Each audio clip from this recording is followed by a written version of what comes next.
Welcome to Herbally Yours, an adventure into the world of natural medicine. Here is your host, Dr. Ellen Kamai, the natural nurse who will help you take the leap to ultimate wellness. Greetings, listeners, and thank you for joining me, Ellen Kamai, the natural nurse, for another edition of Herbally Yours, right here on the voice of Nassau Community College, 90.3 WHPC. Herbally Yours brings you the latest information about the many facets in the world of natural living. And I'd like to share with you, listeners, that I was just out for an early morning walk. And while I was walking along, this person pulls up on a bicycle and says, "Oh, you're Ellen Kamai, the natural nurse. I'm actually listening to your show on iHeartRadio on the archives right now." And I thought that was just, wonderful that she actually stopped in the middle and she had these earbuds, I think you call them, while she was riding her bicycle and was joining us. So we'd like to invite you to join us as well, because all of our shows, Herbally Yours, are archived. Also, you can listen to us here at 90.3 WHPC live online, or also on the archive. So again, thank you so much for joining us. Today, we are pleased to have as our guest Dr. Joel Fuhrman.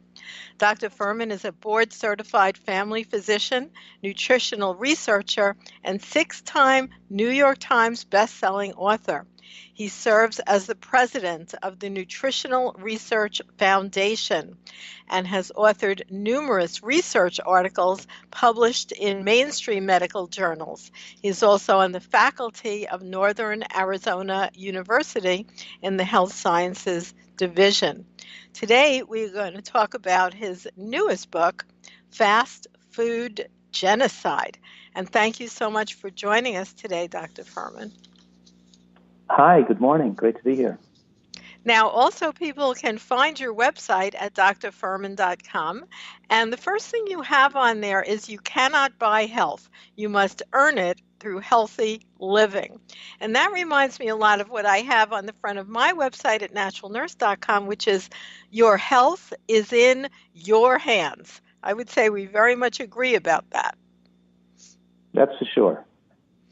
Now, what about your new book, Fast Food Genocide? Where did you get that, name for the book? There's a lot of reasons why, but I think that many people are starting to recognize that we can win the war on cancer right now, and that nutritional science has made these advances. I always say we've landed the man on the moon already, and we've already understand how people can not have breast cancer, colon cancer, and prostate cancer, but people don't like the answer we found. They don't like the discovery is a diet high in vegetables, and vegetables only comprise 2% of the American diet today. But even though we recognize now today that heart disease and strokes and dementia can be prevented, and we can live to be near 100 years old with high phytonutrient eating, diet high in colorful plant foods, it's becoming more and more acceptable.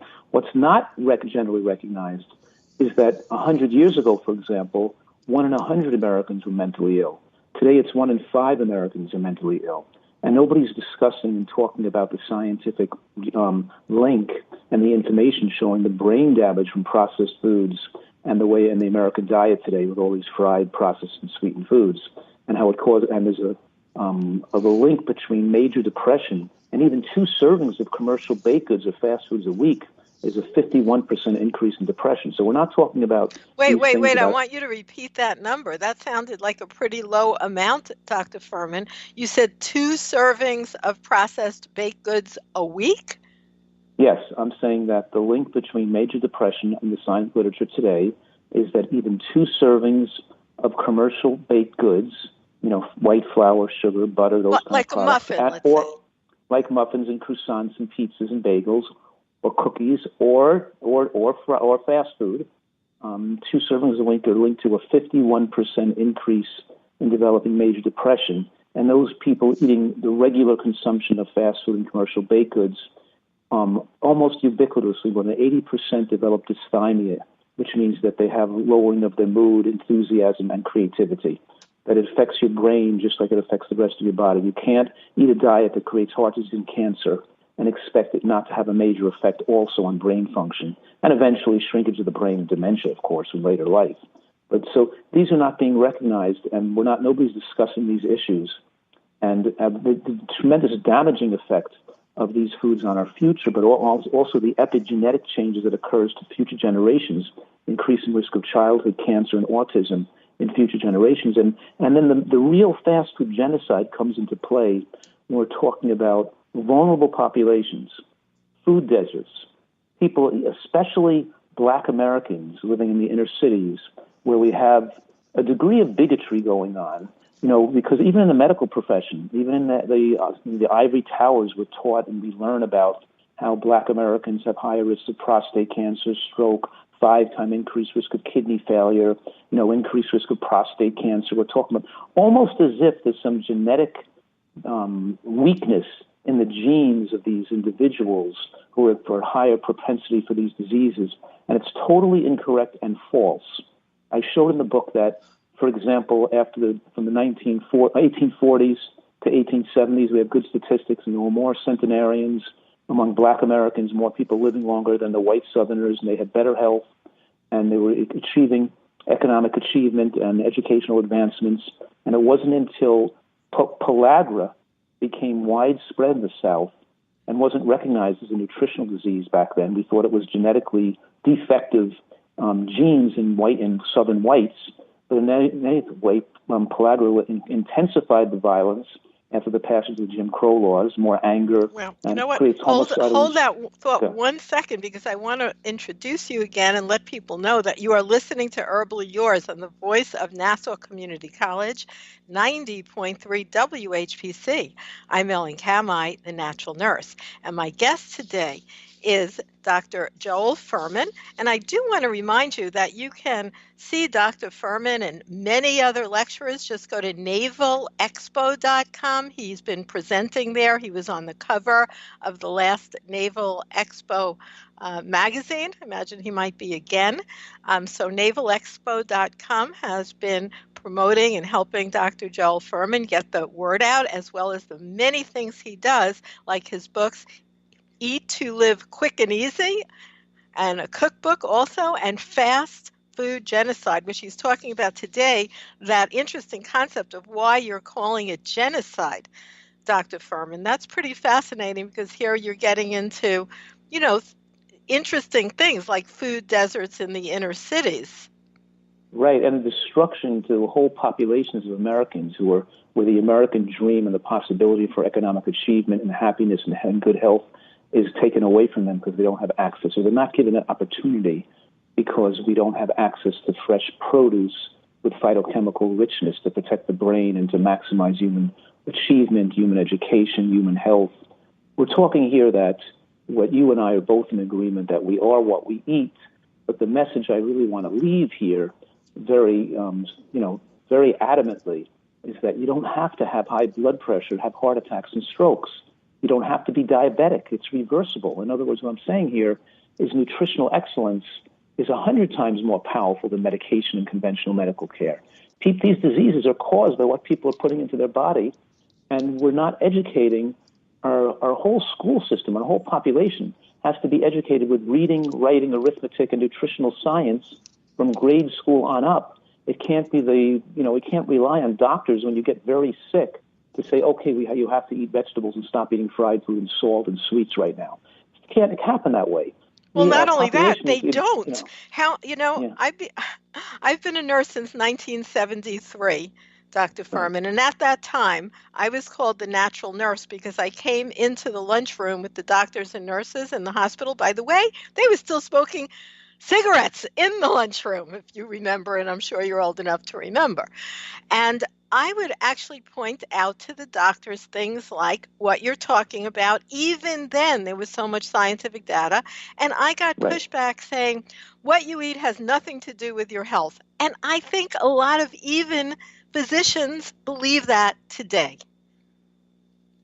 Well, I always have the opinion that, whether we're interviewing lawyers or electricians or truck drivers or educators or we have a big wide viewpoints. People have different viewpoints. And among doctors, there are different viewpoints. And there are thousands of doctors who are my fans and who read my books. And in the American College of Lifestyle Medicine, who now offers a board certification course in lifestyle medicine, we have a growing number of doctors, thousands of doctors becoming members, taking their board certification exam. And among those surveyed members of the American College of Lifestyle Medicine, my books become the most widely read and prescribed books to their patients. So there's a tremendous growth in this field. But what I'm saying right now is that because in general in society, we have a lot of confusing and contradictory information being promoted out there in the media, and so that people of all, whether you're a doctor or not, people can gravitate to whatever interests them, and people who are food addicted and have food preferences pretty much choose the diet they like to eat. But what I'm saying here is something different, of course. I mean, in other words, all doctors don't embrace that this way of eating or high nutrient eating can protect against cancer. They just don't know. They don't study it. It's not their field of expertise. But, I do need to take another break right here. We will continue our discussion, but I want to remind you, listeners, you are listening to Herbally Yours on the voice of Nassau Community College, 90.3 WHPC. Listen live, online, at iHeartRadio as well. And for more information on today's guest or topic, email us. Stay tuned. Herbally Yours will be right back. Most of my family, they never graduated high school or even let alone go to college, so I'm trying to break that barrier. My daughter Brooklyn was also a motivation for me to go back to school. Every day after work, went straight to school, studied hard, and it paid off. At age 26, Kareem finished his high school diploma. I could not have done it alone. I feel like if I didn't have anyone to push me, I wouldn't give a bother to do it. I got one milestone down the drain, and now I got to work on the next. I see the future is really bright for me. I feel like it doesn't matter the age, as long as you go back and get it done. The high school diploma is just added to the confidence, and now I feel unstoppable. No one gets a diploma alone. You have more support than you realize. If you're thinking of finishing your high school diploma, you have help. Find free adult education classes near you at finishyourdiploma.org. That's finishyourdiploma.org. Brought to you by the Dollar General Literacy Foundation and the Ad Council.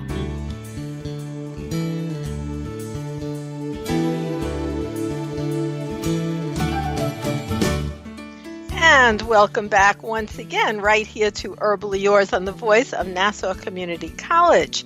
We are here today with our guest, Dr. Joel Fuhrman. That's Fuhrman,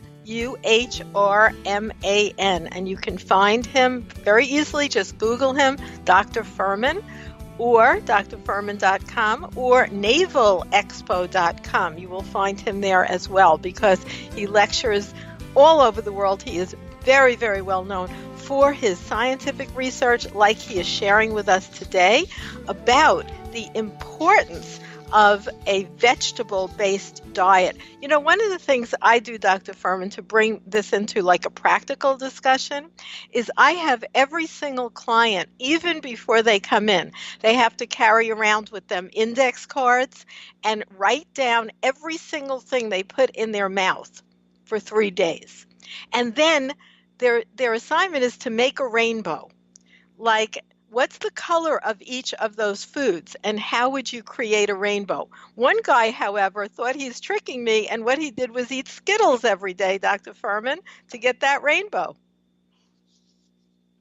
Well, it's kind of snarky, but it's just hurting himself. You know, one thing we know is that processed foods and concentrated calories and, and these frankenfoods designed by humans to get people addicted take over people's decision-making, just like cocaine and opiates do.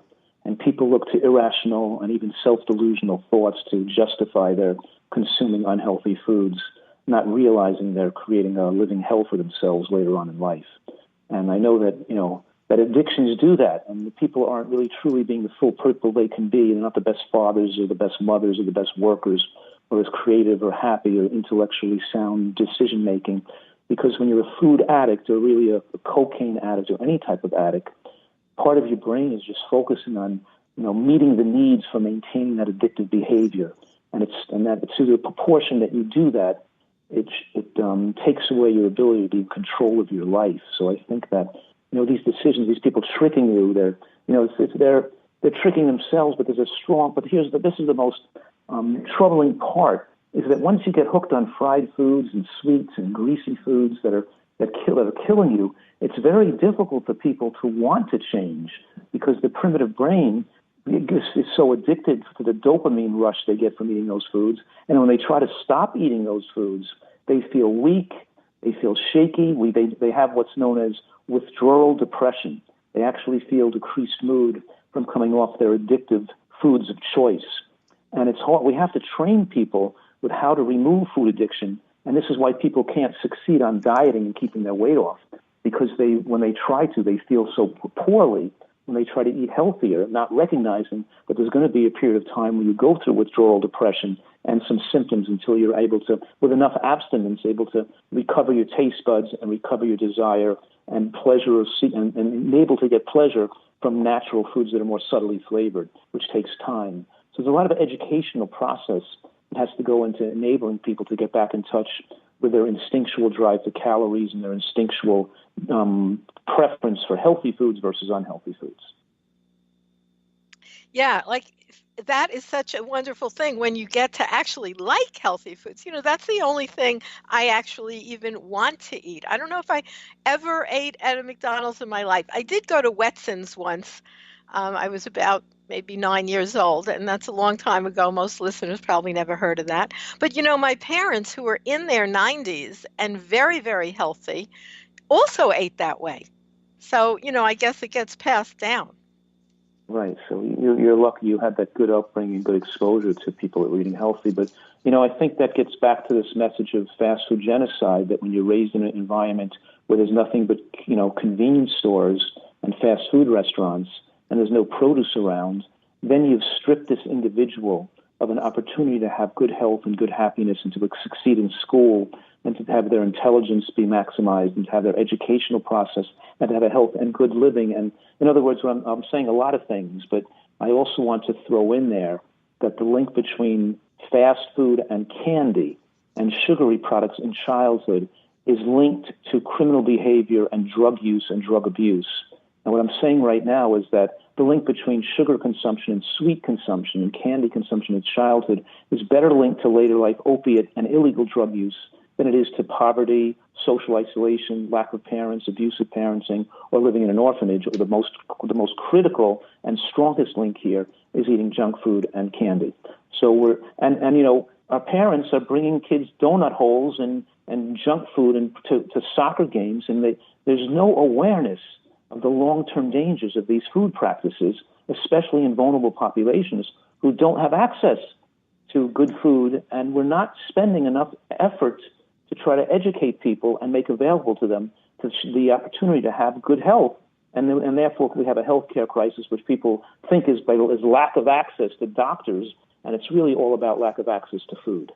Wow, that is a powerful statement that you just made there, Dr. Fuhrman, and I'd like our listeners to know you're listening to Herbally Yours on the voice of Nassau Community College, 90.3 WHPC. I'm Ellen Kamai, the natural nurse. And my guest today is Dr. Joel Fuhrman. That's Fuhrman, and we're talking about his newest book, Fast Food Genocide. And we were discussing the fact that it's a powerful word, genocide, but Dr. Fuhrman is explaining exactly what he means. Like it's almost pre-planned, it seems, to have so many people addicted to these fake food chemicals. Right.